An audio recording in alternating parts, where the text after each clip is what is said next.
예, 약간 그냥 좀 이념적인, 그러니까 뭐랄까 좀 기념비적인 기사인 것 같아요. 베를린 91년에 잠깐만 89년인가? 89년이니까 30년이겠죠? 그래서 뭐지? 어쨌든 간에 중앙일보 기사고요. 이민 장벽 건설 트럼프 겨냥해 베를린 장벽 선물한 시민단체 읽어보도록 할게요. 독일 시민단체 열린사회 선물 영원한 장벽은 없다는 뜻 백악관 거부 미 전역 홍보. 아 진짜 이렇게 보냈어? 워싱턴이거든요. 첨탑 그 벙커힐 쪽에 있는 첨탑인데 벙커힐 맞나? 기억이 안 나네. 아, 벙커힐 보스턴이구나. sorry. 지난 9일에 이제 미국 워싱턴 기념탑 인근의 독일 시민단체 열린사회가 트럼프 대통령이 보낸 베를린 장벽 조각이 세워져 있다. 아 조각을 줬어요. 대단하네. 그러니까 에피소드 느낌 기사인데요. 읽어보도록 하죠. 독일의 한 시민단체가 베를린 장벽 붕괴 30주년을 맞아 도널드 트럼프 미국 대통령의 장벽에 잔해를 일부 보낸 것으로 전해졌다. 이 단체는 과거 미국이 베를린 장벽 붕괴를 도운 것에 대한 감사의 표시라고 했지만 실제 의미는 따로 있었다. 독일 DPA 통신은 9일 비영리 단체 열린사회 이니셔티브가 베를린 장벽이 무너지고 남은 콘크리트 잔의 일부를 트럼프 대통령에게 전달을 했으나 거부당했다고 보도했다. 열린사회가 백악관에 보내려던 장벽 조각은 사람 키를 훌쩍 넘기는 높이에 무게만 2.7톤에 달하는 대형 콘크리트 덩어리다. 단체는 지난 3일 민간 후원금을 통해 이 잔해를 사들인 것으로 전해졌다.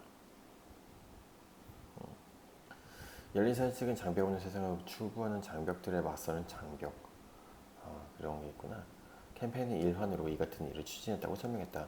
트럼프 대통령이 중남미 불법 이민을 막겠다며 미국 남부와 멕시코 국경지대에 트럼프 장벽을 건설하는 등 자국 우선주의, 고립주의 정책을 강화하는 것에 반대한다는 뜻을 나타낸 것이다. 이 말이 끝나네요. The war against wars. 트럼프 대통령이 지난 캘리포니아 국경에서 진짜 캘리포니아 주에도 건설하고 있네요. 아 진짜 건설하고 있네. 아 만리장성도 아니고 대단하다. 나 이거 진짜 건설한지 몰랐거든요. 캘리포니아 주가 이제 밑에 샌디에고 해가지고 이제 그 티우아나라 그래가지고 이제 멕시칸 마을 가는 게 있어요. 아 대박이다. 근데 사실 이런 거를 설치 안 할 수 없다고 볼 수 있는 게 이민자들이 엄청 넘어가요 진짜 보면은. 이민자들 넘어가는 영화 뭐그 시카리오도 있을 수 있고 그 노인을 위한 나라는 없다를 잠깐 보시면은 그냥 왔다 갔다 하는 것도 보일 수 있고 장벽을 진짜 너무 그러니까 그 센서십을 그냥 센서 포인트 그냥 지나가는 거예요. 아니면 그냥 넘어간다거나. 그래서 뭐 개토를 형성하겠죠 이런 분들이. 그럼 뭐 개토 그러니까 어쨌든 간에 전문직을 잡고 미국으로 가는 게 아니잖아요. 그럼 당연히 사회 하층부터 시작하겠다는 거고, 그럼 당연히 돈이 없을 수밖에 없는 거고, 차별을 받게 되면은 범죄를 저질 수도 있는 거고.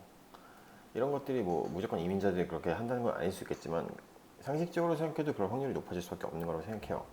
그러다 보니까 미국이라는 나라가 이민자로 기반을 토대로 세워진 나라였음에도 불구하고 그러니까 그만큼 이제 나라 자체도 이제 먹고 살기 힘들었다는 거예요. 세계 전체가 지금 다 먹고 살기 힘들어졌거든요. 근데 그거 솔직히 미국 월스트리트에서 그러니까 금융을 갖고 노니까 그런 거 아니에요. 그렇죠? 세계를 인터레스트 레이트 하나 갖고 쥐락펴락하면서 돈 버는 사람이 돈 따먹기 쉽게끔 만들어 왔잖아요 지금까지. 그러니까 빈부격차가 커지니까 나라 자체가 못 살게 되는 거고 그러다 보니까 하층민들끼리 투쟁이 되는 거고 그 아래에서 이민자들 그럼 너네라도 나가 이렇게 되는 거잖아요 사실. 예. 그러니까 이게 어떻게 보면 지금 되게 저는 개인적으로 그래서 금융하는 그런 것들이 예, 마음에 안 들고 자본주의라는 게 사실 어떻게 보면 자본주의가 아닌 세상에 살고 있는 거예요. 독점 자본주의는 자본주의가 아니거든요. 일반 자본주의라면 이렇게 부의 불평등이 제대로 일어나지 않을, 그러니까 뭐랄까 부의 불평등이 일어날 수 있겠다. 그냥 자본주의면. 근데 이제 우리는 수정 자본주의를 가잖아요. 그럼 부의 재분배를 제대로 해줘야죠. 그 사이클이 제대로 돌지 않는 사회고 애덤 스미스 하지만 애덤 스미스는 정말 시장 지배, 독점 과점이 없는 사회를 꿈꿨던 사람이에요. 근데 우리는 지금 굉장히 독점 자본주의.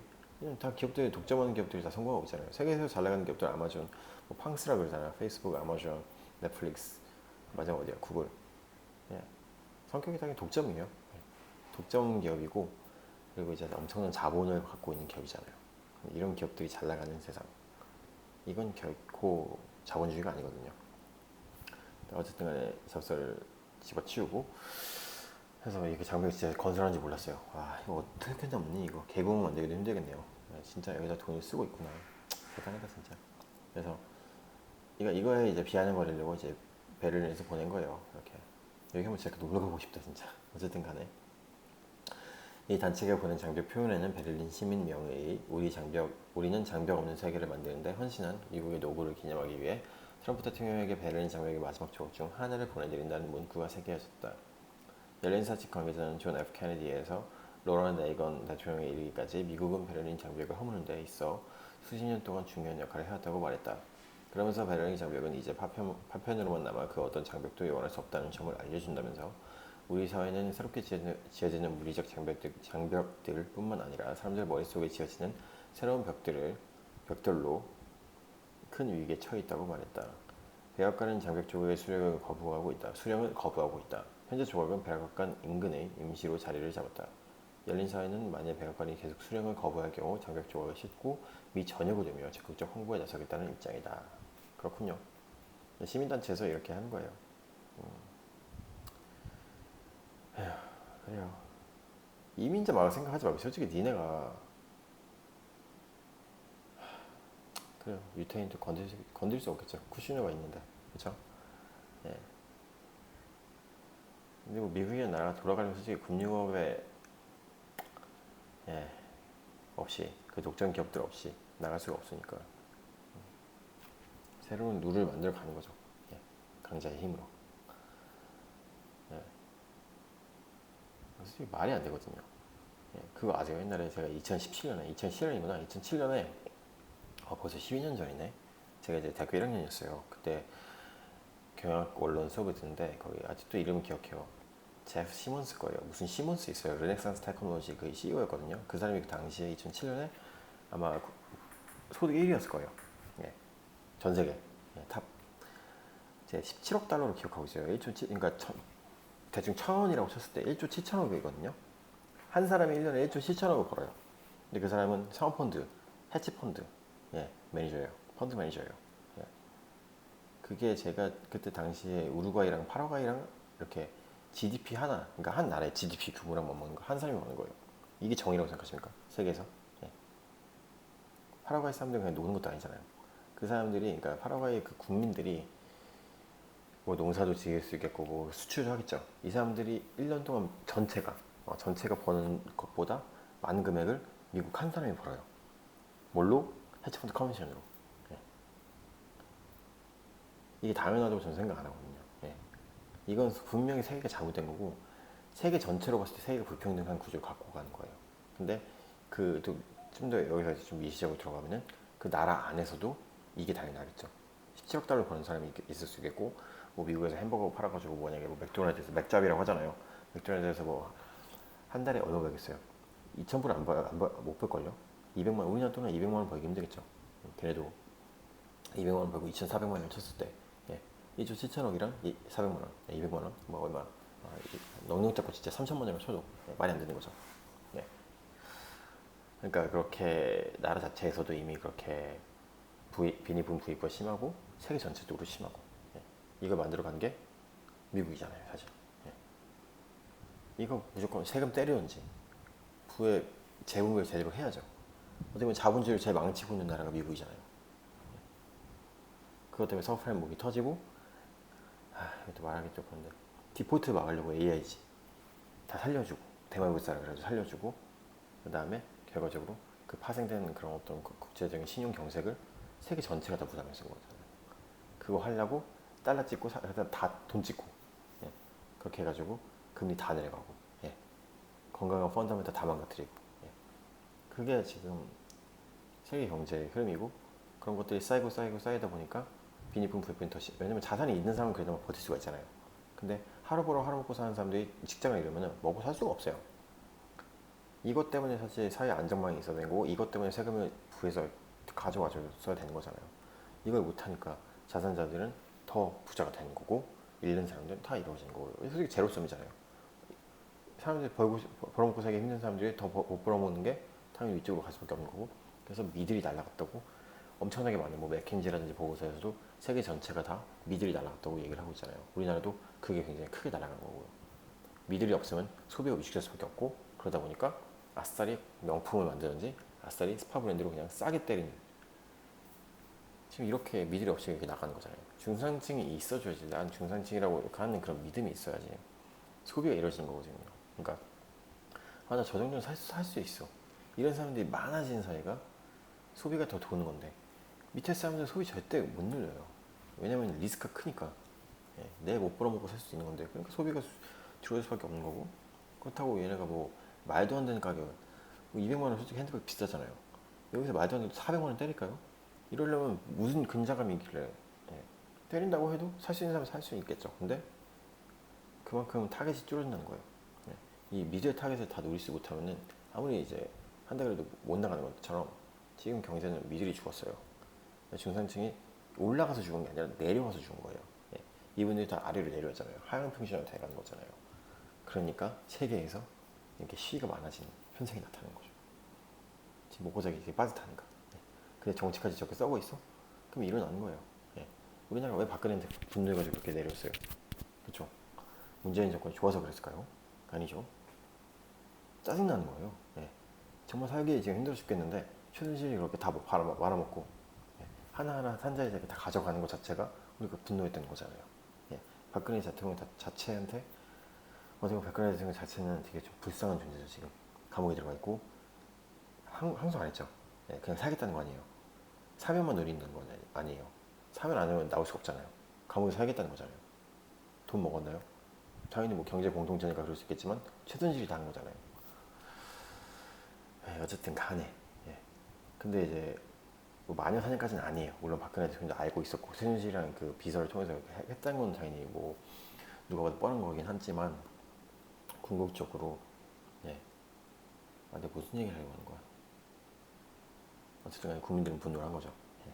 그렇기 때문에 하야가 된 거고, 우리나라 최초로 탄핵을 받았고, 예. 아버지가 했던 어떤 그런 공보다는 과가 많이 부각되면서 지금 완전 정권이 날아갔는데, 그러다 보니까 정치가 완전 네거티브로 가고 있잖아요. 지금 뭔가 건설적인 대화가 없이 적폐청산이다 그래서 레프트 쪽에서는 라이트를 완전히 쓸어버리려고 그랬어요, 사실. 그러다 보니까 라이트에서, 왜냐면 라이트에서 지금 할 말이 없는 거예요, 박근혜 정권이 완전 날아가면서. 근데 버티다가 이제 벼랑같이 몰리니까 얘네도 이제 거세게 나오는 거잖아요. 지금 이렇게 가는 거예요. 그래서 품격 자체가 없어요. 진짜 보낼 수 있는 거 다 때리는 거예요. 그냥 네거티브 다 때리고. 아시잖아요, 그때 그 외교, 트럼프랑 그 문재인이랑 전화 통화한 거를 도청해가지고 그걸 풀잖아요. 한 나라의 외교적인 어떤 그런 1급 기밀을 도청해서 풀어요. 그것도 우리나라 사람이. 그러니까 자기 얼굴 침뱉기를 계속 하고 있는 거예요. 그러니까 제가 그때 너무 실망하고, 그 후로도 나오는 여러 가지 이제 봤을 때 정치적으로 어떤 정치적 발전 이런 게 아니라 다 네거티브예요. 계속 가고. 최근에 조국 사태 봤을 때도. 예. 예, 보면서 근데 솔직히 말하면 말 만들면 솔직히 다뭐 부각시킬 수 있어요. 뭐 이건 국민 정세 안 맞다, 뭐 별거 다 할 수 있는데, 이게 지금 우리 지금 중산층 다 날라가지고, 이제 문제는 다 경제인데, 문제는 경제야, 이 바보야, 스투피드야, 진짜 스투피드하게 좀 살고 있잖아요. 정권 잡으려고. 그러니까 제가 2년 동안 그 박근혜 그 정권부터, 그 박태민 라인부터 해가지고, 최태민이구나, 그때부터 해가지고 지켜보다가 너무 할 말이 없어 보여 진짜. 정치가 이렇게 나이브하게 가는구나, 뭐 풍미 없이 그냥 지지율 정당 유지하기 밥그릇 이거 따라서 가는구나 싶어서, 그냥 그때부터 국내 기사 안 읽었죠. 제가 국내 기사 안 읽은 지 이제 제가 어제까지 읽었지. 네, 거의 그때 거의 이제 시즌 나와가지고, 그때 한 나라의 이것도 외교적인 사안을 지네가 유출하는 거 보면서, 정치 타겟해가지고 그 유출하는 거 보면서 그때부터 시즌이 나와가지고 읽지 못하겠더라고요. 너무 저열하니까 정치 수준이. 예. 그런 것까지 이용해 먹겠다는 거 아니에요. 국가 기밀까지 파내가면서. 얼마나 지금 다 썩었다는 거예요 지금. 그래서 이건 정권이 바뀌든 말든 똑같다는 거예요 지금. 네. 그래서 보면서 그냥 안타깝더라고요. 트럼프 우리가 지금 이렇게 막 지금 기사 막 비아냥거리면서 읽었지만 똑같아요. 그냥 정치. 네. 이해가 되는 게 정치인들 어떤 사람들이에요? 다 서울대 나오고 자기 커리어 지금까지 당당하게 꾸려왔던 사람들이잖아요. 그런 사람들이 정치 대부분 하잖아요. 우리나라는 솔직히 민주주의예요 이게? 아니에요. 판검사주의. 엘리트주의예요 엘리트주의. 국회의원 다 교수, 판검사 다 그쪽 라인에서 하잖아요. 아니면 노동당 했던 그런 사람들이 좀 영향력 있는 사람들. 그러니까 이제 교회도 자기네들 영향이 있으니까 이제 교회에서도 이제 정치 목사하면서 날아가는 거 아니에요. 정치로 진짜 가려고. 그러니까 영향력 있거나 엘리트적인 사람들이 지배하려고 하는 게 정치예요. 네. 이건 절대 민주주의가 아닌 거죠. 민주주의가 되려면은 차라리 각 직업에서 뽑아야 돼요. 각 직업에서. 농부에서도 정치할 수 있는 사람 나와줘야 되고, 그럼 그런 사람들 차라리 농림수산부 장관이라든지 이런 쪽 가는 게 훨씬 더 임팩트가 맞아요. 농사 해본 사람이 하는 거죠. 뭐 업청 뭐 이런 데 가려면은 어부가 당연히 정치 해가지고 발언권 때려야죠. 그러니까 모든 그런 라인에서 나와줘야죠. 그게 민주주의죠. 왜냐면은 우리 국민들은 판검사만 있는 게 아니잖아요. 근데 왜 판검사들이 정치를 그렇게 다 잡아가고 뭐 노동운동했던 학생운동했던 사람들이 다 정치하고 아니면 뭐 작가라든지 뭐 교수고 이렇게 뭐 지식인이라고 하는 사람들이 정치를 할까요? 네. 이건 정치가 이건 민주주의가 아니에요 절대. 엘리트주의지. 우리 가 소피스타라고 했죠 옛날에. 소피스타 아니면 또 뭐라 그래야 되냐, 뭐야 까먹네. 솔론의 기업 그때 그 전에 나오는 뭐 이런 건데 어쨌든 그냥 아직도 그냥 그 수준이에요. 그냥 지네들이 더 배웠다는 이유로 그냥 정치하는 건데 라떼인성인 거죠. 라떼는 그랬다고 내가 더 잘한다 이런 건데 이게 절대 민주주의가 아닌 거예요. 왜냐면은 민중들의 그 경험을 이해를 못해요. 그러니까 그쪽에서 생각할 수가 겨를이 없는 거예요. 그러니까 이제 그런 그들의 어떤 이익이라든지 그들의 어떤 생활을 대변할 수 있는 정부, 법안, 정책, 가결 이런 게 하나도 안 이루어지는 거죠. 예. 그래서 일단 민주주의 자체가 사실 모순이에요. 차라리 그냥 공산주의 가는 게 똑똑하게 가는 걸 수도 있어요. 근데 이제 리더가 여기서도 청렴하거나 뭔가 진짜 대인배가 아니면 독재가 되는 거죠. 예. 그러니까 솔직히 공산주의가 그렇게 안 되는 거죠. 사실 어려워요. 예. 아무리 대인배라고 해도 그 한 명, 그러니까 솔직히 집안 내가 이제 나중에 저 아직 아내랑도 솔직히 지금 아내랑도 제가 타협해가기 힘들고 나중에 자식을 낳다고 쳐요. 자식 기르기도 되게 힘들겠죠. 자식이 넘어서 이제 수신제가 치구평천하거든요. 자식도 제대로 관리 못하는 사람이 나중에 무슨 정치를 해요. 무슨 세계를 관리해요. 네, 그래서 일당부처는 절대 할 수가 없는 거예요. 네. 모든 사람들의 어떤 마음을 다 다듬어줄 수가 없는 거죠. 그러니까 차라리 그냥 독재를 그냥 선택하는 거고, 네. 그냥 내가 그냥 가는 대로 따라와 이렇게 가는 게 좋은 거죠. 일본처럼 아니면 지금 현재 중국처럼. 네, 그래서 어쨌든 간에 또 개수가 많아졌는데 민주주의 생각하면 진짜 할 말이 없네요. 그냥 우리 민주주의 사회에 살고 있지 않거든요. 자본주의도 마찬가지로 자본주의가 아니에요. 독점 자본주의라 그래가지고 이건 뭐랄까 애덤 스미스가 말했던 수요와 공급에 의해서 시장 가격이 결정되고 우리는 그 시장 가격을 테이크해서 정말 이제 그 어떤 독일을 부여받으면서 이기적인 어떤 독일을 부여받으면서 경제를 해가는 사회가 아니죠. 예. 프라이스 메이커는 언제든지 있고 우리는 그 메이커된 가격에서 갖고 오는 거죠. 예. 그렇죠. 독점격이 있으니까요. 예. 독점 사회예요 사실. 경제적으로 독점 사회지 민주주의는 아니고 엘리트주의. 예. 그렇게 살고 있는 건데 그런 것들이 점점 이제 나이브하게 그냥 나이브하다는 건 뭐냐면 진짜 노골적으로 이루어지고 있는 거죠. 예, 여기까지 읽도록 할게요. 제가 기사 읽는데 자꾸 개소리도 하네. 그래서 중앙일보 기사였고 이민장벽 건설 트럼프 겨냥해 베를린 장벽 선본한 시민단체 여기까지 읽도록 하겠습니다.